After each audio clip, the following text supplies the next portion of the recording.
Hello and welcome to the 741 channel. Thank you for stopping by. Today is Amateur Radio Field Day 2020. So for those of you who may not be involved with amateur or ham radio as it's often called, the last weekend in June is a field exercise for amateur radio. So basically what we do is we go out in the field or somewhere where we don't normally have a radio set up and usually run some kind of emergency power, either a generator or a battery or solar or something like that, to kind of show off the hobby to the general public and also demonstrate that amateur radio can operate in adverse conditions. And it also demonstrates that amateur radio can provide communications for the public when normal communications methods are down or power systems are down. Now, a lot of times what happens is radio clubs gather up in sort of a public area, a field or a park or something, where the general public might be passing by, and set up a few radios and some antennas. So some clubs really get into this, and they'll put up as many as 8 or 10 transmitters and antennas, and they'll even have a station that the general public can walk up to and operate if they want to, try their hand at amateur radio. But this is 2020, and things like that are just not happening, at least not everywhere. Now, a lot of people have had to change their plans for field day. Maybe their club isn't doing the traditional field day gathering that they normally would. Maybe the local parks are closed, or maybe they just don't feel comfortable getting out and socializing with people just yet. So it's going to be an interesting year for field day. So the group that I'm going to be operating with today is not really a club. We're just a bunch of guys that enjoy radio. We talk on the local repeater for the most part with one another on maybe not a daily basis, but at least a weekly basis. And we enjoy operating out in the field. In fact, sometimes, pre-C19, we would just get together somewhere for an afternoon and play radio for an hour or two. And sometimes we wouldn't even make any contacts. We would just set the radios up and check out each other's antennas and radios and just kind of talk technical stuff for the day. And that's pretty much how we're going to approach field day. So this year we've gotten permission to use the grounds of the Schnipsett State Forest headquarters building. The building is actually housed in an old CCC camp, Civilian Conservation Corps. And behind the building, there's actually a pretty large open field. It's probably an acre or two, with a clump of trees almost in the middle of it. So it's actually a perfect place to set up. We've got trees for shade and antennas if we need it. And we've got plenty of room in the field to kind of spread out wires and things like that. So like I said, we're not really a traditional club, but we are a group of guys that like to play radio, and we all kind of felt that we still wanted to go out and do field day in sort of the traditional way, where we gather together in a park and set up in a public place. Now, I'm not speaking for the group, this is my own feeling, but I also wanted to participate in field day in sort of the traditional way, just to show that ham radio is still here, it's still relevant, and we can help out and provide communications even in the middle of a pandemic. So like I said, we're not a traditional radio club. We're just a group of guys that like to get together and play radio.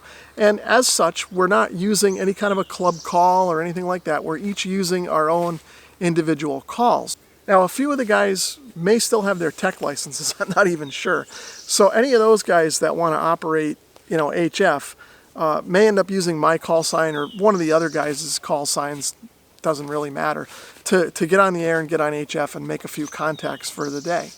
Some of the people that show up are just going to observe. They're not even going to operate. They're just going to enjoy being in the company of the rest of us and in the atmosphere of the day. Now, before we head up to the field day site, I'll mention that it hasn't rained here in Connecticut in probably a month, but they are forecasting possible storms today, and there's no shelters up on the hill. But again, part of the spirit of the day is to try and work around that stuff. So anyway, let's head up to the field day site, and we'll check out what everybody's brought to set up for the day, and I'll get my stuff set up too, and we'll take a look at that. So I'm here and set up at the Schnipsett headquarters field here. You can see my Tahoe is there. I've got my 6 through 80 meter linked dipole over in the field there. And then we've got John, KB10YB in the maroon car. He's set up there and he's running just 6 meters today on that diamond antenna. And then we've got Cycle Camp over there, and he's going to be setting up a Wolf River coil right there, sort of behind John's diamond. And I think he's going to try and run digital modes. I'm not sure yet. He's still trying to work that out. And then we've got Gary. He's also got a Wolf River coil, but he put his over in the weeds over there to keep it out of the way. And we also have Craig, KC1ELZ. He's also got a YouTube channel if you're interested. He posts some ham radio stuff from time to time. Check out Up the Constitution channel. I'll leave a link in the description too. I think those are all the stations that we're going to have set up. So we'll pan around and give you a look at the grounds here. As you can see, we've got a pretty good area to set up in, and it's nice of the State Forest to let us use it. You can see it's a working area. They've got a bunch of gravel here that they're using probably for their roads and whatnot. And then they've got some equipment back here to use for forest maintenance as well. This is technically the Schnipsit State Forest headquarters, but I think they also manage some of the other state forests here in north central Connecticut. We'll take a closer look at this military truck. I really like that. So I'll just take a walk up the grounds here and show you the main headquarters building. This used to be a civilian conservation corps camp. There's actually a museum on the grounds too that talks about the history of the CCC here in Connecticut and some of the things that they did. I know there's some sites here, even in the Schnipsit State Forest, that the CCC built back in the day and that are still in use today.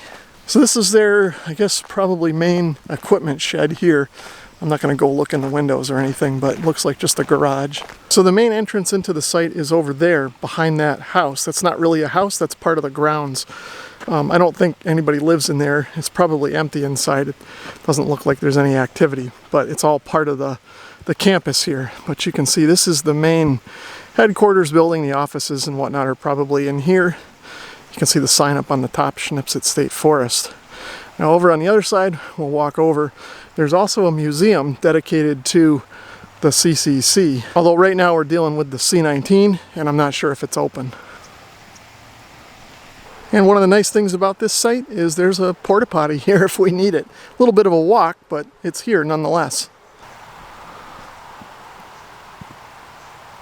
Okay, so I'm going to head back down to the site with the guys, put some last minute fine tuning on the antenna, see if they need any help with their stuff, maybe eat a sandwich, and we'll get ready to start making some contacts. So here's a closer look at my setup. You can see I've got my 6 through 80 meter linked dipole set up over here in the field, so it's sort of out of the way. I'm using my surplus military poles to hold the thing up. So there's the feed point up there. It's just mounted as part of that canopy spreader up there. Now I've done a more detailed video on this antenna, and if you want to see that, I'll put a link in the description below and a card up here somewhere. So then you see I've just got to run a coax here over to my operating position. So here's my operating position. I've got my aluminum table that my wife got me for Christmas. I'm going to do some paper logging. I've got my FT891 connected up to my BioNO 15 amp hour battery. I'm going to be running 50 watts for the event, and we're not going to be spending the night here either. So this should do just fine for me for the duration of the event. Now I don't have a canopy or a tent or anything, but I do have the tailgate and sort of this canopy on my chair.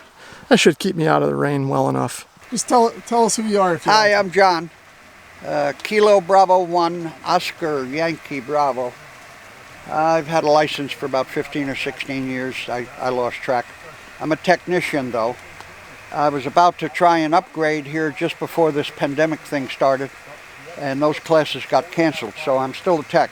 The good news is my wife's a general. We live in senior housing, pretty small apartment. I've got an indoor, I call it a Delta loop, it's 42 feet of wire. And I've talked on 6 and 10 meter for 15 or 16 years. I got spoiled because when I got my license it was open. The thing today is to get outside and get outdoors. Why? I live in senior housing, I'm in an apartment. I've owned houses all my life. So to be outside, you might want to see my homemade, we call it a diamond. That's a 6 meter full wave, 18 gauge stranded wire with 4 pieces that plug together in the center of PVC tubing, 1/2 inch, okay? It breaks down in 3 or 4 minutes. It's tunable because where the 2 wires come together at the bottom, I use alligator clips. I attach center conductor to one and shield to the other. coax, as you can see, comes up. Now normally I wouldn't use a tuner, but today it's raining, unfortunately, for contesting today. Here's my setup, and I like to pay close attention to it and make it up as best I can, because I really have more fun outdoors. I'm not limited as I am in my senior housing. So a couple of $4.95 umbrellas, hopefully to keep us dry. I don't know what it'll do about lightning, but that's my setup. That's an FT 891 Yaesu, very, very popular HF plus 6 meter radio. The tuner is a particular one. First of all, the size. Second of all, it tunes 6 meter, not just HF. That's an MFJ 945 tuner. Keep that in mind. A little extension speaker because I'm hard of hearing, and that certainly does help. Otherwise, we got permission here. A nice little location. It's nearby. Everybody loves it. It's flat. It's level. It's open. And we hope today to have a bunch of fun, even in the weather what it is. The weather won't bother us until the thunder and lightning. Then we'll pack up real quick. We'll make the best of it until then. Again, the antenna, 6 meter only. I think that's what I'm going to do today, stay on 6. The other fellows are going to be on HF, and that's fine. There's several didn't come again because of the rain. It's not too easy out here. But it's warm, but raining. It's okay. Anyway, nice to meet you all. Wish you all good luck and stay safe and be well. Thanks, John. Appreciate the tour of the setup. You're welcome. We'll go see what the other guys are up to. Okay, and here's the Wolf River coil that Gary's using, set up over here in the bushes. He's got it set up on 40, and it seems to be working pretty well for him. So then you just ran it over through the window over here, and you got the setup on the console. Yeah, the battery's on the floor. I got a big old, just a little battery box. Then I put a power poles in there and a switch and a yeah, that works out pretty good. Over. Yeah, so just down there, and then you got the seat folded over, and then the radio's all set up. You just sit right there in the comfort of your chair and I can put the fan on and oh yeah, cool off. cool off, and then run through the back of the window. Oh, and you get the little tuner here. Yep. Nice. Okay, and this is Bill's setup. He was the only one smart enough to bring a tent. He actually ran out to get a mouse for his computer. He was running FT8, just using the touchpad on there, but it was giving him some trouble. He's not sure if it got some water in it or something else was going on, but he was successfully running FT8 on 40 meters with this setup, the 891, his tuner, the signal link, and all the various cables over to his Wolf River coil over here just set up in the field. And here's a closer look at Wolf River coil. You can see this is the bigger one for 80, and he's got a little bit longer whip on here than what Gary had. Okay, so it ended up starting to pour rain here, and it's been pouring rain since about when field day started. Now, there were some people here when we first started. My sister and brother-in-law were here, my good friend Scott, and some of the other people that you saw. They kind of helped me finish getting set up and made a few contacts here on 80. I think we made about 17 or so. But we spent a lot of time just kind of socializing and chit-chatting, really. But because of the rain, everybody's kind of left. We didn't really have coverings or tents or anything like that, so it wasn't really comfortable. So they've ended up leaving. I'm here in the back of my SUV, obviously. And I went out and I got drenched, but I switched the antenna over to 15 meters. I'm going to try and make some contacts there. 20 and 40 are really hopping, as you would expect on field day. There's a lot of activity going on. But I wanted to try a band a little bit quieter and a little bit less hectic. So let's see what we can do on 15. I did hear a few stations out there, so it's at least open a little bit. Hopefully somebody's out there and will hear me, and we'll make some contacts here.